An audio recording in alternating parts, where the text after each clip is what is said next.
तर नमस्कार मित्रांनो, आजचा ब्लॉग खूप इंटरेस्टिंग होणार आहे, तरी शेवटपर्यंत नक्कीच बघा.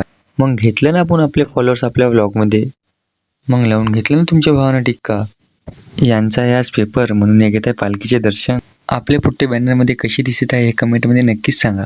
व्लॉग आवडत असेल तर तुमच्या भावाला नक्कीच फॉलो करा. रॅली संपल्यानंतर आम्ही आलो मंडपात आल्यानंतर आरती वगैरे झाली आणि बम दिल्यानंतर मी चाललो होतो घरी. रस्त्यावर भेटले मुली, हे नमुने हे खात होते पेढे. म्हटलं मुले बी द्या रे बोयक.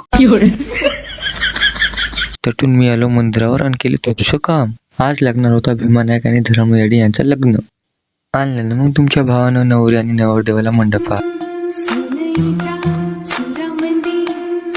आणि जिथे केलं त्यांचं फोटोशूट झाल्यानंतर अक्षिता घेतला आणि झाली लग्नाली सुरुवात.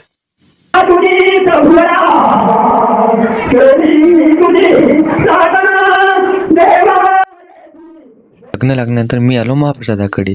इथे येऊन बघतो की बाया टाकत होत्या पोळ्या आणि तुझ्या दादा करत होता वरण तयार. भाजी कशी बनत आहे कमेंटमध्ये नक्कीच सांगा. मग तुमच्या भावानं केलं ना भज्याचं बेसन तयार. लागला मग तुमचा भाऊ भजे काढायला. भजे काढून झाल्यानंतर मी गेलो आरती करायसाठी. आरती झाल्यानंतर लगेच बसल्या पंक्ता. वाढण वगैरे केले, नंतर बसल्या बायांच्या पंक्ता. मी करतो मग आता वाढण. आजच्यासाठी एवढंच, भेटू पुढच्या व्हिडिओमध्ये. जय श्रीराम, जय शिवलाल.